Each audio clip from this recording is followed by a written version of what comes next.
Innovación. Tendencias tecnológicas.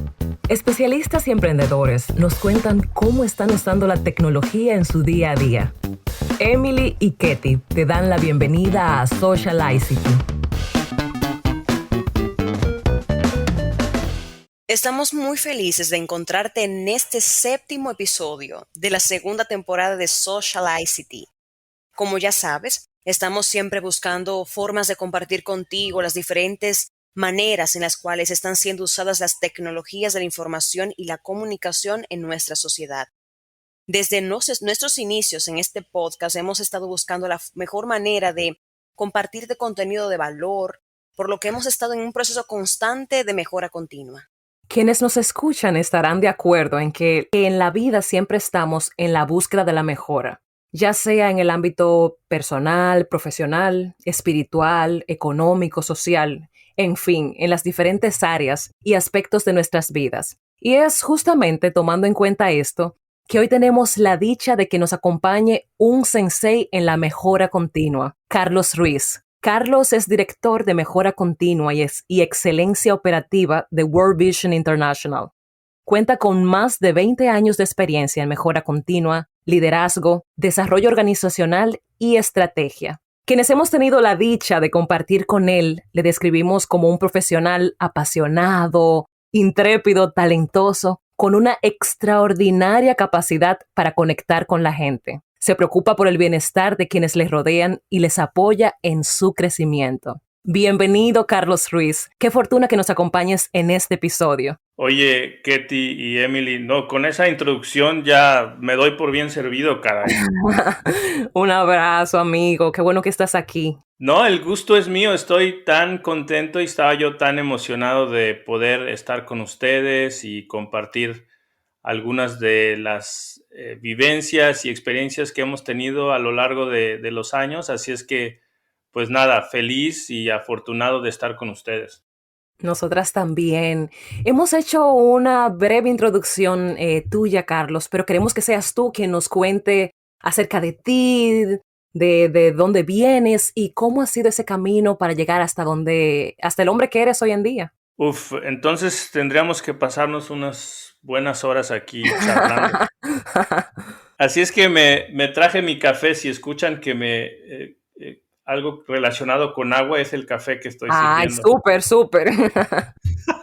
Muy bien. No, bueno, pues para hacerlo un tanto conciso, pues decirles que crecí en México, en la ciudad de Jalapa, Veracruz, y ahí fue donde pasé la mayor parte del tiempo.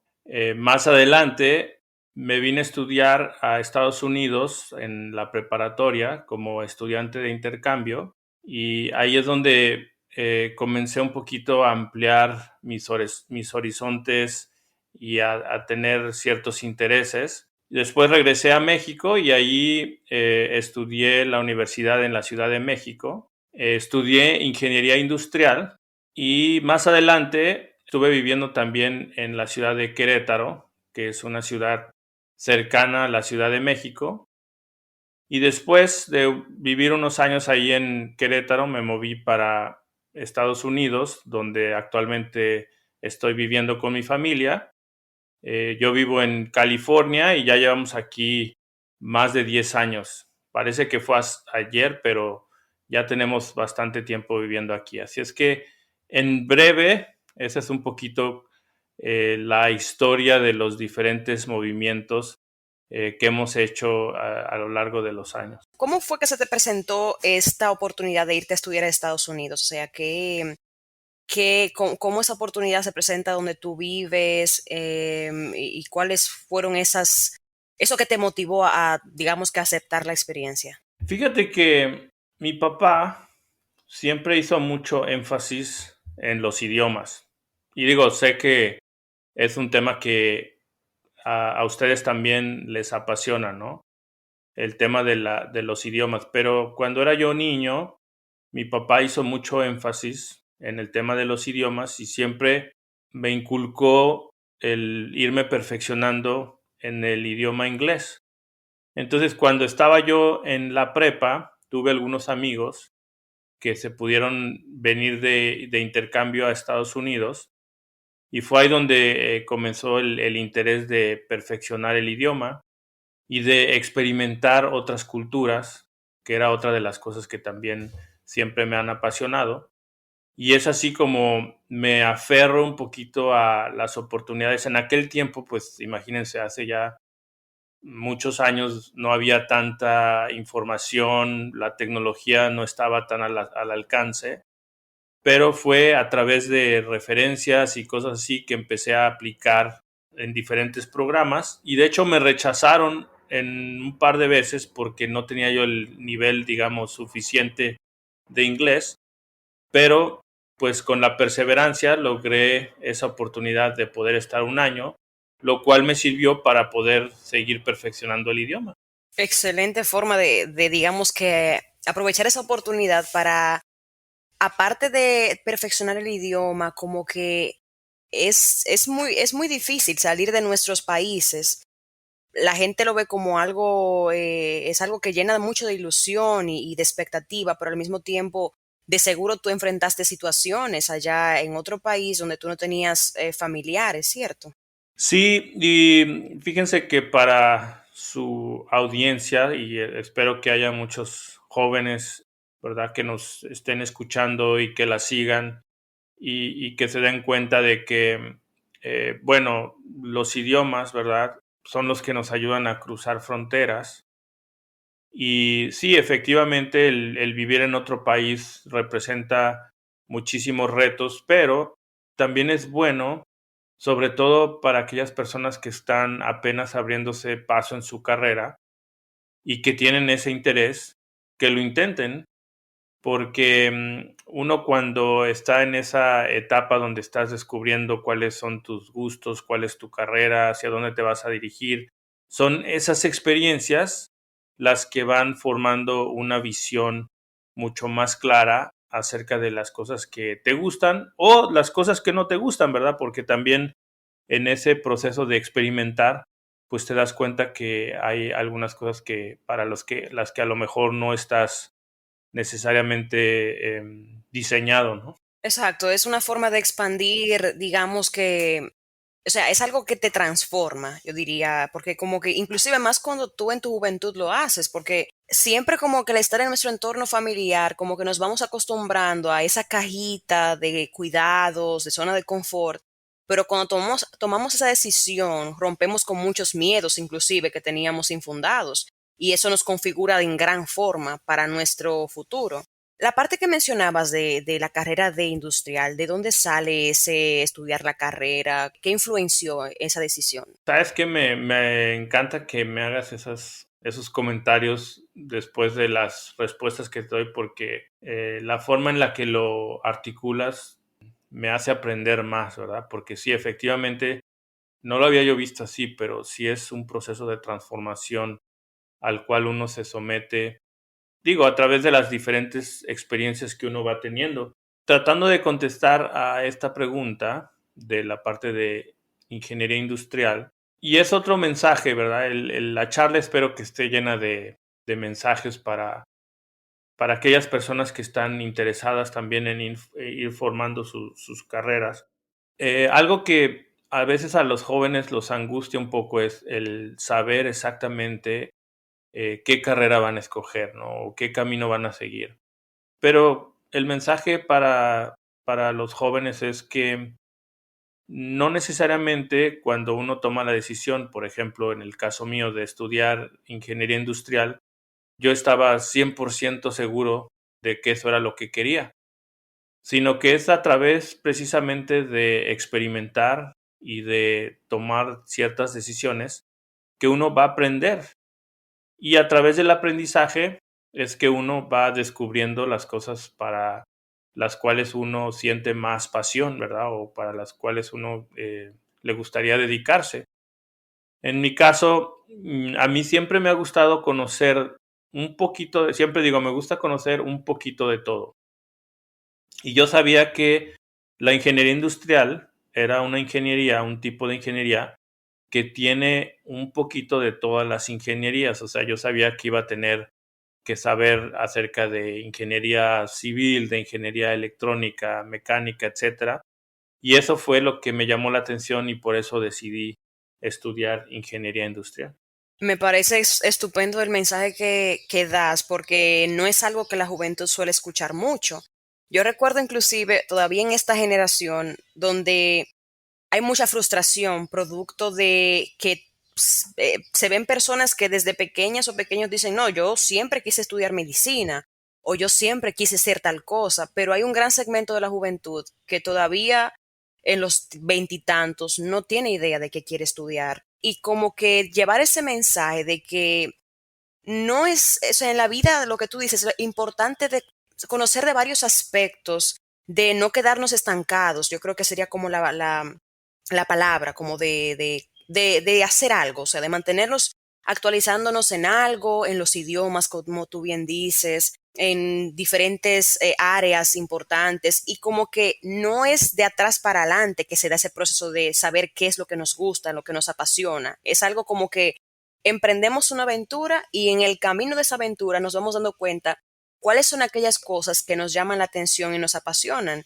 Y yo creo que si lo viésemos de esa forma nos evitaría muchas frustraciones. Exacto, y fíjate, más aún ahora con el tipo de ambiente social en el que estamos, en donde existe demasiada información, demasiados medios, demasiada influencia de las redes sociales, que me imagino que muchos jóvenes, y digo, yo lo he vivido porque mis hijos ahora son adolescentes, veo que se angustian y se frustran precisamente porque ellos observan que, como tú decías, hay personas que a lo mejor tienen mucha claridad en lo que quieren hacer, pero yo soy de la idea de que el porcentaje de personas que verdaderamente saben qué quieren hacer es bajísimo. La mayoría de las personas no sabemos qué hacer a la edad de 20, a veces 30, y muchas veces seguimos en esa búsqueda. Entonces, eso no debería de angustiarnos, sino debería siempre ser una motivación como para estar ocupados, aprendiendo, y a través de ocuparse y aprender es como uno va abriendo y va descubriendo las cosas que le apasionan a uno. Exactamente, totalmente de acuerdo contigo. Claro, y vivir diferentes experiencias, como tú decías, tener distintos conocimientos que luego nos sirvan para tener una visión más transversal de la vida, nos ayudan a ser más innovadores, porque hemos tenido la posibilidad de experimentar diferentes conocimientos, diferentes formaciones. Y hablando de formación, Carlos, tú nos has contado cómo has llegado, cómo llegaste hasta la ingeniería. En los últimos años, tú has estado trabajando en todos los procesos de mejora continua. Sabemos que en la carrera de ingeniería industrial hay mucho tema de procesos, etcétera. ¿Cómo fue ese paso de la ingeniería industrial hacia la mejora continua? Bueno, cuando yo terminé de estudiar la carrera, llegó el tiempo, ¿verdad?, de ocuparme y formalizar más mi trabajo. Entonces, en aquel tiempo, yo apliqué para poder trabajar en una organización que se llama MAVE, que es una organización mexicana que hace aparatos, estufas, refrigeradores, secadoras, etc. Bueno, esta organización trabaja en conjunto con General Electric, y en esa época, en los finales de los 90, General Electric era una organización que impulsó mucho esto de la metodología de Six Sigma. Hay un CEO que se llama Jack Welch que fue muy conocido en el ámbito de liderazgo, y él fue el que utiliza esta metodología de Six Sigma para impulsarla dentro de General Electric, y como MAVE y General Electric trabajan en conjunto a la fecha, entonces MAVE también decide introducir estas metodologías. Y esta metodología de Six Sigma es una metodología muy vinculada a la mejora de la calidad y a la mejora continua. Entonces yo entro a esta organización, a MAVE, y esta metodología utiliza como diferentes niveles que son como en el karate, que es cinta amarilla y cinta verde y cinta negra. Y entonces eso distingue un poquito el conocimiento y la aplicación de la metodología de Six Sigma. Y es ahí donde yo entro como parte de las personas que se van a entrenar en la metodología y que se van a convertir en los futuros, vamos a decir, cintas negras de la organización. Entonces es ahí donde yo aprendo acerca de las teorías de mejora continua, de Lean, de todo esto, y aplicadas en un ambiente de tecnología e innovación, porque yo inicié trabajando en un ambiente en un centro de tecnología y desarrollo con la organización MAVE, desarrollando productos innovadores que después lanzábamos al mercado. Entonces así es como fue digamos, mi introducción a todo el mundo de la mejora continua en ese tiempo. Súper interesante. Y me ha contado un pajarito por ahí que tú eres cinta negra. ¿Cuáles son algunas de las tareas que hace un cinta negra? En sí, como te decía, esto de los diferentes cinturones, el cinta negra, ¿verdad? Es una persona que ya es experta en el uso y en la aplicación de las herramientas de Lean Six Sigma o de mejora continua, y que además tiene esa habilidad de resolver problemas que muchas veces las organizaciones enfrentan, problemas complejos, pero además también es una persona que tiene una habilidad también de influenciar la cultura de la organización para que las organizaciones operen y trabajen dentro de esta mentalidad de mejora continua, de siempre estar mejorando los procesos, los productos, los servicios. Entonces, esta cinta negra se convierte como en un mentor, como en un guía para que más personas también puedan aplicar estas herramientas. Sí, genial, y que inclusive tiene un impacto, o sea, fuertísimo lo de la mejora continua en las diferentes herramientas que se utilizan en todos los aspectos, o sea, en nosotros y nosotras como personas, en lo personal y en lo profesional. Y como que a veces suena muy bonito y la gente como que sí, lo menciona mucho y está muy de boga, pero muchas veces la gente no tiene muy claro qué implica y qué involucra. Y es bueno que ahí entran personas como tú que ya con la experiencia que tienen en ese sentido pueden servir de guías para hacer esto, materializar eso de la mejora continua en las empresas y en los diferentes entornos.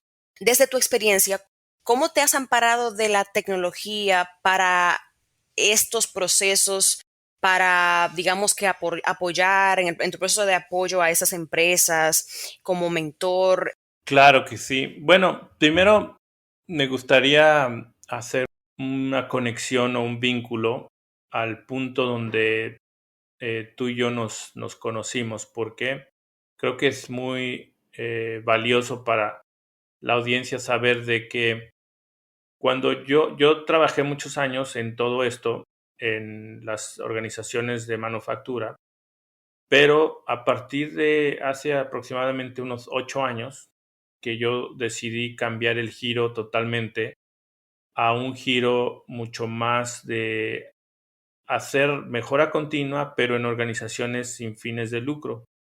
Y entonces es ahí donde yo comienzo a trabajar con Visión Mundial, que es una organización sin fines de lucro que se dedica a ayudar a las comunidades y a los niños que están en situaciones más vulnerables. Y ahí fue donde, gracias a algunas visitas que hice a República Dominicana, donde ustedes estaban implementando estos sistemas de mejora continua, ahí fue donde nos conocimos. Es importante porque cuando yo estaba trabajando en Visión Mundial, haciendo este tipo de talleres que le llamamos talleres Kaizen, que son talleres donde equipos multifuncionales mejoran procesos, vaya, ya habíamos en cierta forma avanzado bastante en la organización en hacer este tipo de eventos, ¿verdad? Ya se comenzaba a ver como algo hasta cierto punto familiar. Pero acordémonos que todavía estamos en la época de la pandemia. Entonces, cuando la pandemia llega, ¿verdad? Se vuelve muy difícil el que podamos viajar. Y para una organización como Visión Mundial, que es una organización tan global, y de repente dicen, bueno, pues no, o sea, no pueden viajar. Entonces, la pregunta para mí fue, ok, entonces, ¿cómo nos reinventamos, verdad? O sea, ¿cómo logramos seguir colaborando? Porque la necesidad sigue estando ahí, ¿cierto? O sea, tenemos la necesidad de mejorar, tenemos la necesidad de ser más eficientes. Incluso yo podría decir, con la pandemia todavía los retos que se presentan en las organizaciones son todavía más relevantes. Entonces, ¿cómo le hacemos para reinventarnos? ¿Verdad? ¿Cómo le hacemos para poder seguir haciendo estos ejercicios de mejora sin podernos ver físicamente? Y es ahí donde, respondiendo a tu pregunta, la tecnología fue de gran ayuda porque en ese tiempo comenzaba, bueno, ya teníamos algún tiempo de estar trabajando con estas plataformas, ¿verdad? Como Teams, como Google Meets, como trabajar más en la cloud, etcétera. Y entonces me valgo de todas esas herramientas tecnológicas para poder reinventar muchas de las herramientas y los métodos de colaboración y poder aplicarlos en ambientes virtuales. Entonces fue un proceso para mí muy interesante porque en algún momento se veía un poquito desalentador el panorama, porque pues cómo le hacemos para poder mapear los procesos, cómo le hacemos para poder hacer lluvia de ideas, cómo podemos. Entonces, en cierta forma, la tecnología se convierte en el gran habilitador, vamos a decir, de todas esas formatos de colaboración que nos permiten poder seguir haciendo mejora continua, aún bajo situaciones difíciles. ¿Cómo olvidar esos tiempos de Kaizen, como tú decías, en República Dominicana? Ese motor inspirador siempre contigo, acompañándonos, dándonos recomendaciones. Fuiste esa puerta de entrada para que varios de nosotros también pudiéramos sacar nuestro cinturón verde para acompañar la mejora de procesos. Y como decía en la introducción, es tan inspirador ver esa pasión con la cual tú acompañas cada proceso, con la que haces los seguimientos y con los cuales transmites ese amor que tú sientes hacia la mejora continua, que a veces nosotros lo vemos como algo separado de la cotidianidad, como que ay, es algo complejo, hay que analizar, hay que sentarse. Pero como decíamos al principio también, todos estamos tras esa búsqueda de la mejora, pero cuando conocemos herramientas, prácticas, procesos para hacer esta mejora continua más estructurada, más organizada y hacerlo poco a poco, no que de un shot hay muchas cosas que mejorar a nivel personal, organizacional en nuestras familias, pero ir mejorando cositas pequeñas, pequeñas, pequeñas, hasta llegar hasta ver grandes resultados, pero esos resultados siempre nos dan pie a otras oportunidades de mejora, sin lugar a dudas. En tu experiencia, Carlos, ¿cómo tú has estado viendo a lo largo de tu carrera que la mejora continua se ha apoyado de la tecnología? Yo pienso que ahora me remonté, ¿verdad? Desde los inicios a cuestiones tecnológicas y siempre la tecnología ha sido uno de los brazos más importantes en mi carrera para que se pueda dar la mejora continua. Por ejemplo, el tema de análisis de datos, ¿verdad? Los análisis de datos se pueden hacer a través de paquetes, a través de softwares que las personas utilizan para poder extraer la información de esos datos, ¿no? Entonces, recuerdo, por ejemplo, hace algunos años el uso de una paquetería que se llama Minitab, que a la fecha es un software muy utilizado para poder realizar análisis estadísticos. Softwares como, por ejemplo, el R, que es un paquete también estadístico muy poderoso para poder realizar análisis de confiabilidad de los productos y de los procesos. También es otra pues, herramienta tecnológica. Y como te comentaba, ahora, frente a todo lo que estamos enfrentando, la mejora continua se apoya mucho en temas como, por ejemplo, project management. Entonces, el uso, por ejemplo, yo recuerdo hace algunos años que inicié utilizando, en aquel tiempo era de los primeros softwares que estaban en ambientes de la nube, que era el Basecamp, fue uno de los primeros softwares que recuerdo para project management. Y bueno, pues actualmente utilizamos Smartsheets para poder hacer project management. Utilizamos un sinnúmero de herramientas tecnológicas. Actualmente, por ejemplo, estoy explorando más y más el uso de una herramienta que se llama Concept Board para poder precisamente colaborar y hacer estos talleres Kaizen, pero en ambientes virtuales. Entonces, lo bonito de la mejora continua precisamente es que tiene un abanico de posibilidades y se trata precisamente de esa pasión por estar constantemente aprendiendo las nuevas tecnologías, las nuevas softwares para poder incorporarlos a los métodos y a los procesos de mejora de productos, de procesos, de servicios y ayudar a las organizaciones a ser más efectivas y más eficientes. Y es muy importante lo que destacas en también la mejora continua va de la mano del aprendizaje continuo, de aprender nuevos métodos, nuevas formas, porque básicamente todo está en cambio constante. O sea, esa es la realidad. A la apertura al cambio, inclusive, cómo como empresas, como instituciones, como personas podemos estar abiertas y abiertos a esos cambios que son naturales en la vida. Viendo un poco cómo has mencionado las diferentes herramientas tecnológicas de las que te amparas, de las que te sirves para aplicar en tu experiencia, también sería creo que muy bueno que nos dieras algunos ejemplos de cómo tú desde tu perspectiva, desde tu experiencia, has podido ver el beneficio en el desarrollo social. Si puedes compartir algunas experiencias en ese sentido. Sí, antes de contestar eso, me gustaría regresarme un poco a algo que comentaste, que creo que es muy importante reconocer y reflexionar. En esta caminata que he tenido por la mejora continua, he descubierto que a las organizaciones les gusta esta idea de innovación, pero la forma en la que se conceptualiza la innovación para muchas organizaciones es a partir de cambios drásticos dentro de las organizaciones que los ayuden a lograr cambios radicales. Pero lo que muchas organizaciones no les cuesta trabajo asimilar es que para que una organización pueda adoptar esos cambios grandes, esos cambios mayores, necesita tener un músculo. Y ese músculo, que es el músculo que te da la mejora continua, es precisamente lo que acabas de decir.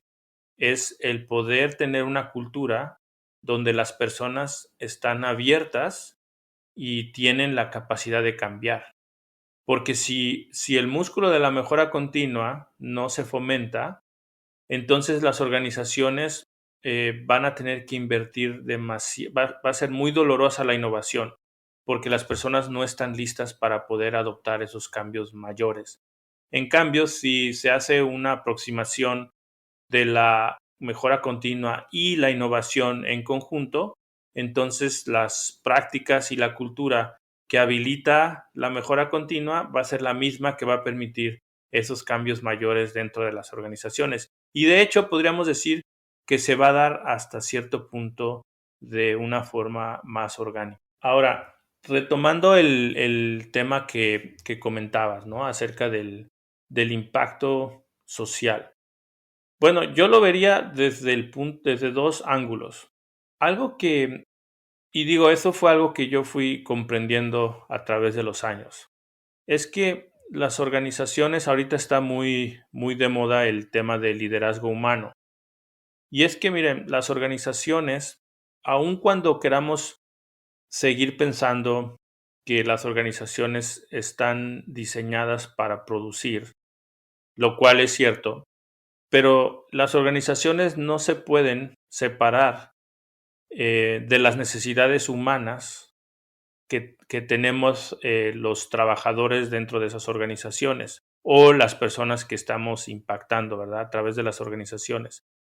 Y algo que fui descubriendo es que la mejora continua ayuda a que las personas estén motivadas, ayuda a que las personas se sientan valiosas, ayudan precisamente a darle un propósito más profundo al trabajo. Entonces, desde el punto de vista del impacto social que la mejora continua tiene en las organizaciones, yo te podría decir que el aspecto humano de los trabajadores que están practicando la mejora continua y que tienen que realizar su trabajo con entusiasmo, con pasión, con dignidad, la mejora continua definitivamente se convierte en un vehículo muy importante para lograr eso. En segundo lugar, bueno, por ejemplo, en las organizaciones como las que estoy trabajando, que son organizaciones de ayuda a las comunidades y a los niños, pues imagínense que todos los donativos o el dinero que viene por parte de los donantes, se desea que se destine a las causas para las cuales la organización existe. En este caso, por ejemplo, si hablamos de Visión Mundial, estamos hablando de causas como dar bienestar, ¿verdad?, a los niños y a las comunidades a través de proyectos de agua potable, proyectos económicos, proyectos educativos.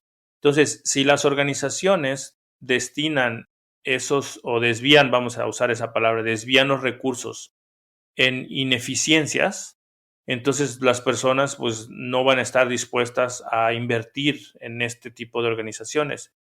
La mejora continua lo que hace es volver las organizaciones más eficientes para que los procesos eliminen los desperdicios y entonces la mayor parte de la energía y del esfuerzo de las personas se canaliza en esos programas. Entonces, de esa manera podemos ver que la mejora continua está íntimamente ligada con el valor que cualquier organización va a aportar a los clientes y a los stakeholders que participan en la organización. Totalmente, y que una institución, una empresa está compuesta, o sea, quienes la conforman son personas individuales. Ese impacto que tiene en esa empresa se expande a todos los entornos donde cada una de esas personas está, en sus hogares, en las diferentes áreas donde se mueven. Es súper importante. Yo creo que esperanzadoramente nos estamos moviendo hacia ese panorama en donde las empresas entienden que cada persona que las conforma tiene que sentirse valiosa, tiene que sentirse ese sentido de pertenencia, ese sentido de enfrentar los retos, de apertura a los cambios, de crecimiento y transformación y que llevan a esa innovación que las empresas quieren lograr. Tener personas que quieran estar en esos espacios, que quieran aportar ideas, que no se sientan cohibidas. Yo creo que es un paso sumamente importante y es algo en lo que las empresas tienen que siempre mantenerse invirtiendo en su capital, o sea, en las personas que le colaboran. Y que tú seas parte de esa perspectiva me resulta sumamente importante, sumamente valioso. Y qué bueno que hayan personas como tú que están enfocadas en esto tan importante porque entienden ese impacto que tiene si queremos llegar al mundo que todas y todos soñamos. Sabemos que es un tiempo limitado este que estamos conversando, pero para que las personas sepan más de ti, de tus proyectos, de tu persona, ¿cómo las personas pueden seguirte y conocer más de ti? Sí, claro. Bueno, ya ahora, ¿verdad? A través de los medios es muy fácil poder acercarnos, ¿verdad? Unos a otros. Yo estoy en LinkedIn, me parece que estoy como Carlos Rey Ruiz, y si hacen una búsqueda como Carlos Rey Ruiz y Visión Mundial, seguramente va a aparecer ahí mi profile. Entonces déjenme una notita para unirse a mi red. Y también tengo una organización de coaching y de consultoría que se llama Be Better. Entonces pueden buscarme en B y luego BETTER, Be Better, .club. Ahí tengo una página. Ahorita estoy trabajando en haciendo algunos cambios en esa página, pero en unas cuantas semanas la página va a estar activa y ahí van a poder encontrar muchos artículos y mucha información acerca de la mejora continua. Así es que esas serían 2 formas a través de las cuales me pueden localizar. Y me encanta ese nombre de Be Better. Yo creo que todos estamos siempre en esa búsqueda constante de ser mejores, de contribuir. A veces no sabemos cuál es la mejor forma, pero contar con plataformas y con recursos como los que tú ofreces a través de Be Better, de seguro que nos ayudan a encaminarnos y quizás a identificar ya acciones que nosotros realizamos y que no reconocemos necesariamente, que es parte de la mejora continua y de ser mejores. Gracias infinitamente, Carlos, por acompañarnos, por aceptar nuestra invitación e invitamos a cada una y cada uno de nuestros amigos y amigas que nos escuchan a que te sigan en estas diferentes plataformas para que puedan seguir enriqueciéndose. No, al contrario, el placer fue mío y les agradezco mucho su paciencia para poder escuchar estas historias y esperemos que les sirvan a las personas que las siguen para que puedan también ellos tomar nota de algunas cosas y puedan ir incorporando muchos de estos aprendizajes en sus carreras profesionales. Muchas gracias, Carlos. A ti que has escuchado esta entrega, te agradecemos y te invitamos a que no te pierdas ni un solo episodio de Socialicity, porque seguiremos compartiendo contigo cómo las TICs están siendo usadas para el desarrollo y transformación social. Será hasta nuestro próximo episodio.